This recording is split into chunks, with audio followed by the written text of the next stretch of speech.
విజయనగరం మన సైనికుల త్యాగాలు స్ఫూర్తిదాయకమని జిల్లా కలెక్టర్ డాక్టర్ బిఆర్ అంబేద్కర్ కొనియాడారు.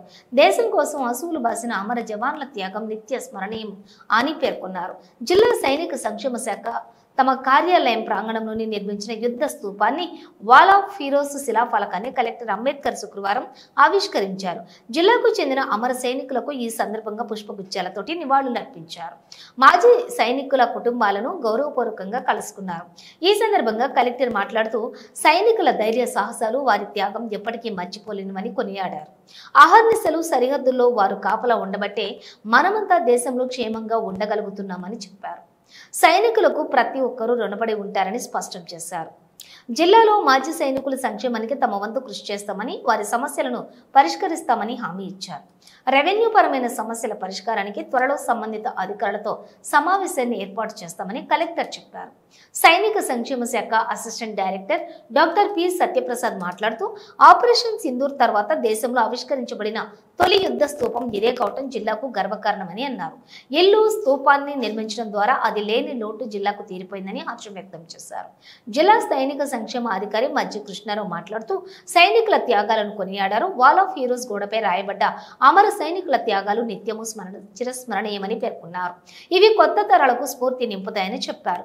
యుద్ధ స్తూపం నిర్మాణానికి సహకరించిన వారికి ఈ సందర్భంగా కృతజ్ఞతలు తెలిపారు.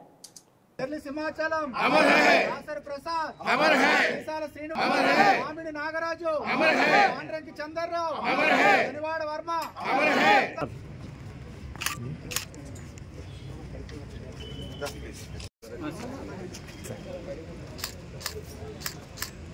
Okay Anil garu second third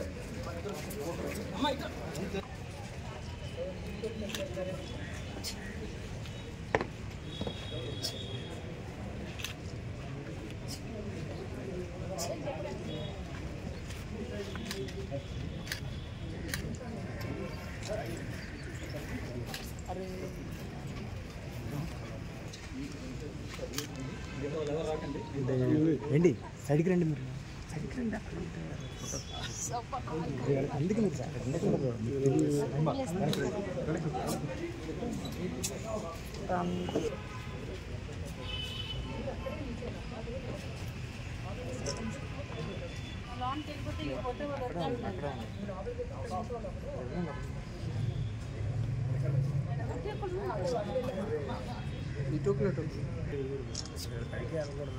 పైకి వెళ్ళమంటున్నారు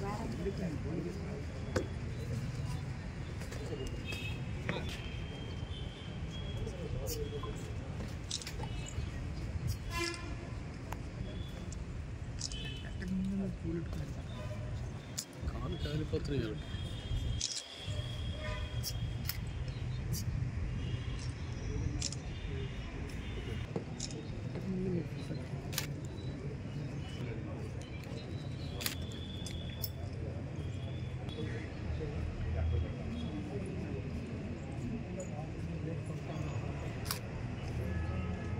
వెనకొచ్చి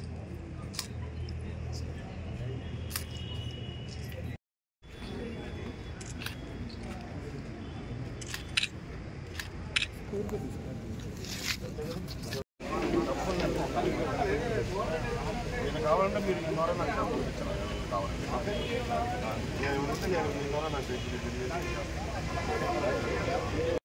మన జిల్లా అధికారులకి అందరికీ ఉండాలని కోరుకుంటూ ఈ రోజు ఆయన ఇచ్చేసినందుకు, ఈ కార్యక్రమానికి శ్రీకారం చుట్టి ప్రారంభించినందుకు హృదయపూర్వక ధన్యవాదాలు. విజయనగరం జిల్లా మాజీ సైనిక సంక్షేమ అసోసియేషన్ అన్ని అసోసియేషన్ల తరఫు నుండి అభ్యర్థిస్తూ విన్నవించుకుంటున్నాను. భారత్ మాతాకి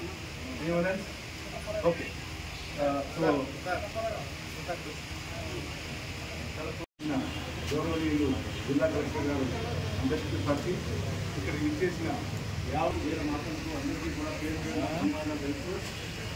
ఇంత మహత్తర కార్యక్రమాన్ని తక్కువ కాలంలో సాకారం చేసినందుకు మీ అందరికీ కూడా నేను బాబు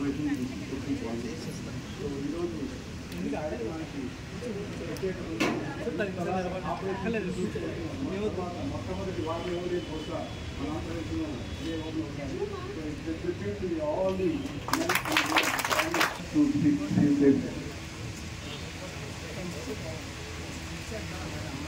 Honorable Collector, certain problems that you are facing should be brought forward in terms of your ECHS not being there and a canteen, ex-serviceman canteen which is not here. We'll try. Remembering our fallen soldiers is one part of it, but the people who are already serving, who are retired and who have given their prime to the nation, needs to be supported by the district administration. There is a growing demand of ECHS to be opened here, and a canteen which is required by all the ex-servicemen. They have to otherwise visit Vizag or Srikakulam, which is not feasible in today's time. So I request the district administration to kindly look into these aspects of theirs and allot the land, which is a long-standing demand of theirs, so that they get benefited from this. At the outset, I'd also requested you all, whenever you come, we are here as a NCC unit. We open up memorials, but they need to be maintained. So anyone who is coming to Jila Sainik Welfare Officer, please ensure that we do the upkeep of this memorial. These memorials die down. We should keep ensuring that new memorials, new names of the persons who attend Matre, their names get added, and we maintain this memorial in times to come. We should always ensure that upkeep of this memorial, so that when we pass through this, we pay our last respect to the people who have passed. మా కలెక్టరేట్లో ఇద్దరు ముగ్గురు ఇంకా మాజీ సైనికులకు land allot చేయవలసిన files కూడా pending ఉన్నాయి. అవి కూడా మేము చాలా స్పీడ్గా చేయడానికి ప్లాన్ చేస్తున్నాము. ఇంకా ఈ విధంగా ఏవైతే మన మాజీ సైనికులు మన జిల్లాలో ఉన్నారో వారికి ఎటువంటి సౌకర్యాలు కానివ్వండి, సదుపాయాలు కానివ్వండి, ప్రభుత్వ పరంగా రావాల్సిన ఎటువంటి అయినా సరే వెంటనే చేయడానికి మేము సిద్ధంగా ఉన్నాం. మా దృష్టికి తీసుకురండి. వెంటనే వాటిని మేము క్లియర్ చేయడానికి సిద్ధంగా ఉన్నామని తెలియజేసుకుంటూ, ఈరోజు నిజంగా ఈ అవకాశం నాకు ఇచ్చినందుకు, ఈరోజు నేను ఇక్కడ పిలిచినందుకు, ఈ కార్యక్రమాలను భాగస్వామ్యం చేసినందుకు మీ అందరికీ కూడా నా హృదయపూర్వక నమస్కారాలు తెలియజేసుకుంటూ సెలవు తీసుకున్నాను. జై హింద్.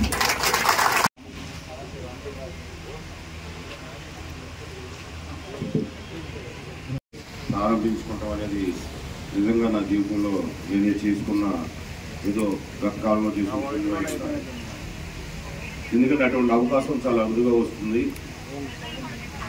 మన కోసం, మనం రక్షించడం కోసం, మన దేశాన్ని కాపాడటం కోసం వీర జవాన్లు వారు మరణం పొందితే వారిని జ్ఞాపకార్థంగా మనం గుర్తుపెట్టుకోవడానికి ఇటువంటి స్తూపాలు ఏర్పాటు చేయడం జరుగుతుంది. నిజంగా ఒక విధంగా అది బాధాకరం అయినప్పటికీ వారిని మనం జీవితాంతం కూడా వాళ్ళని స్మరించుకునే అవకాశం దీని ద్వారా కూడా మనకు వస్తుంది. నా వ్యక్తిగత అభిప్రాయం అయితే ఈ స్తూపం ఉండవలసింది ఇక్కడగా, ఇంత లోనకు ఉండకూడదు. ఇది ప్రజలకి కనపడాలి. ప్రతి ఒక్కరూ దాన్ని ప్రతిరోజు చూసే అవకాశం ఉండాలి. ఉంటేనే వారికి మన సైనికులు చేసిన త్యాగం కానివ్వండి, వారి త్యాగం నుండి పొందే స్ఫూర్తి కానీ కలుగుతుంది. అంటే మనకి అవసరం కూడా బహుశా ఆ ఛానల్ ఇక్కడ పెట్టినట్టున్నారేమో, కానీ ఇది యాక్చువల్గా ఏంటంటే రోజు ప్రతి ఒక్కరు చూసే వారి ప్రాంతంలో ఉంటే నిజంగా వారి ప్రాణానికి మనం నిజంగా వారికి మనం గౌరవించుకున్నాం కానివ్వండి, వారి యొక్క త్యాగాన్ని మనం స్ఫూర్తిగా తీసుకున్నానికి ప్రజలందరూ కూడా అవకాశం ఏర్పడుతుంది. ఇందాక ఎవరో చెప్పారు, నెహ్రూ చౌక్ దగ్గర కూడా ఇటువంటి అవకాశం ఉందని, అక్కడ కూడా ఇటువంటి వాతావరణాన్ని ఏర్పరచడానికి కావాల్సిన ఏర్పాట్లు చేస్తామని చెప్పి కూడా ఈ సందర్భంగా మీకు తెలియజేస్తున్నాను. ఎందుకంటే వారి ప్రాణాలు మన ప్రాణాలు కాపాడడం కోసం పోగొట్టుకున్న ప్రాణాలు అవి. వాటిని మనం గౌరవించుకోవాలి. వారికి కావాల్సిన అన్ని విధాలకు కూడా మనం సహాయ సహకారం అందించాలి. వారి నుండి కూడా స్ఫూర్తి పొందాలి. నెక్స్ట్ భవిష్యత్తు కూడా వారికి తెలియాలి. ఆ స్ఫూర్తి వాళ్ళు పొందాలంటే ఇటువంటి కార్యక్రమాలు చాలా అవసరం ఉంటుంది. అలాగే కొంతమంది పెద్దలు మాజీ సైనికులు చెప్పినట్టుగా వారికి కావాల్సిన ఎటువంటి విషయాల్లోనే ఒకసారి తర్వాత డిస్ట్రిక్ట్ సైబర్ రాష్ట్రంలో ఒకసారి డిస్కస్ చేయడం జరుగుతుంది.